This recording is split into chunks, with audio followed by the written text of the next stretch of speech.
So this is a similar video to my most recent one, Marketing Trap Card, where I would just be dissecting or arguing with parts of an argument that I don't agree with. So here we go. I love pirating indie games. Recently, a tweet went out garnering Yeah. 20.5 million views where a user on Twitter had posted an image of themselves downloading the indie hit first person shooter Ultra Kill. Wow. And the solo developer who made that game, going under the name Hakita, responded to the user saying, "As creator of said game, you should support indies if you can. But culture shouldn't exist only for those who can afford it. Ultra Kill wouldn't exist if I hadn't had easy access to movies, music, and games growing up. If you don't have money, you can support via word of mouth." That line of culture shouldn't exist only for those who can afford it is beautiful. It's poetry, and honestly, it couldn't be any more true. Lately, we've heard nothing but these CEOs and gaming industry heads coming out talking about how the industry is shrinking and they're worried about the future of gaming and how they need to appeal to a wider and broader modern audience. And the bell is tolled. It's been ringing loud and clear, and everybody can hear it except for these guys. See, because gamers today have been doing whatever they can by any means necessary to play the games that they want to play. And that's only because these CEOs and the heads of the industry are more concerned with the payers rather than the players. The first line, you should support indies if you can. I think you should support any games, regardless of whether it's indie, AA, or AAA, as long as you like it. So if you like the story, you like the gameplay, you like the characters, you like the character design, support it. If you don't like it for any reason whatsoever, then don't support it. I don't like the argument that indies are better than AAA or vice versa. I don't think we should like push for a divide between the two, because we should be, as gamers, we should be trying both types of games. I do, and it's very fun that there's always something new or interesting. And part of the fun of it is to search for something that's actually tailored to your liking, and then, you know, support it and tell your friends about it as well.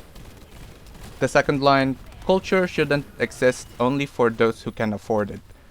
I think that if you consider video games as culture, you view them as art. And I don't. I don't think video games are art. I never considered them as art.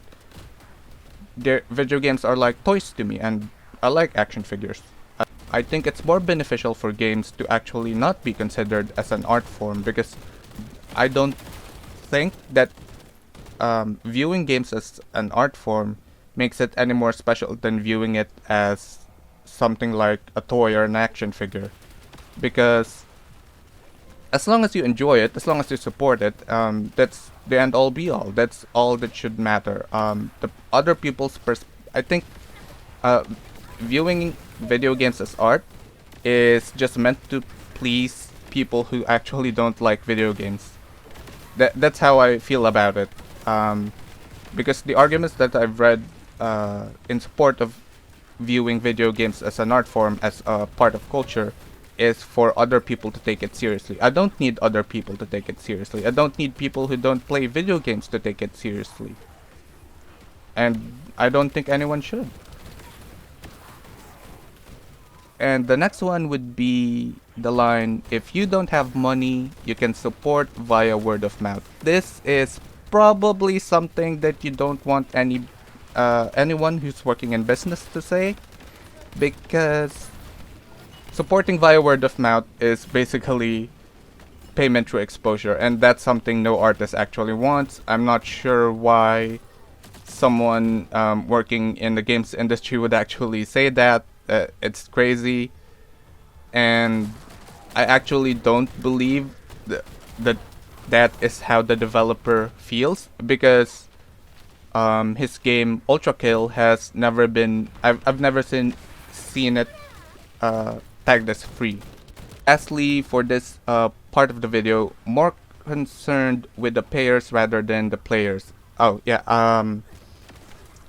Legendary Drops, the guy that Asmongold is watching, mentioned that the AAA industry tends to care more about the payers than the players. I think it's pretty obvious why. Because if everyone just plays a pirated version of a game, then what would the company do? They produce a product and nothing. Everyone's enjoying it, but you get nothing from it. I actually think that part of why Legendary Drops seems to adhere to this idea is because he's a YouTuber, and YouTubers are paid through AdSense most of the time, and also through sponsorships or the advertisements that they promote to their audience. So the audience themselves aren't really supporting the creators in a monetary way, apart from like a Patreon or a Cash App or something like that, where a viewer can actually donate, or sort of like the join program in YouTube. I'm not really sure how that works. So, but I believe you pay like a monthly fee for it that the YouTuber sets. I believe most of the money generated by YouTubers are coming from sponsorships and Google AdSense, which is shares the primary factor for those two to be considered are subscriber counts and viewer counts. So because YouTubers essentially gain money through viewers without the viewers having to actually donate money to the YouTuber directly on a regular basis or for each video or whatever. I think that's why he has this perspective that companies should care more about players than payers. I think it should be both. It should be balanced. But saying that players supersede payers, there's a reason that a lot of the old games that we used to love, especially in the 90s, aren't being made anymore because they weren't financially viable. Is because Hakita recognizes what many in the industry don't. Even players who can't afford to buy your games can help you sell your game. With the age of the internet and the prominence of social media, communication has been the best way to move products. The more players that are talking about your game means it's more likely to be noticed by more people, and it's probably going to sell more copies. It's just as simple as that. The video game market is becoming more and more saturated year over year, especially on the indie side of things. And how many people do you think out of that 20.5 million views that retweet got heard about Ultra Kill for the very first time? What percentage of those people maybe went and took a look at the game and then realized that it was a game that they wanted to buy and then they bought it? What are the chances that they bought it just because they really liked the guy's take and wanted to support an indie developer that was based? And it was as simple as that. That right there is actually the very thought process that leads to payment via exposure, which I'm pretty sure if you ask any artist, they wouldn't like that. I think that Asmongold and Legendary Drops both missed that.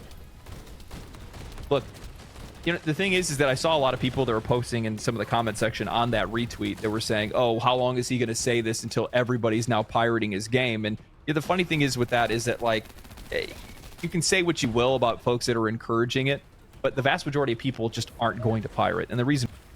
I think the guy who said that meant it rhetorically, but through a business perspective. Yeah, how long are you going to say that up until everyone just pirates your next game and you won't be able to keep the studio afloat anymore?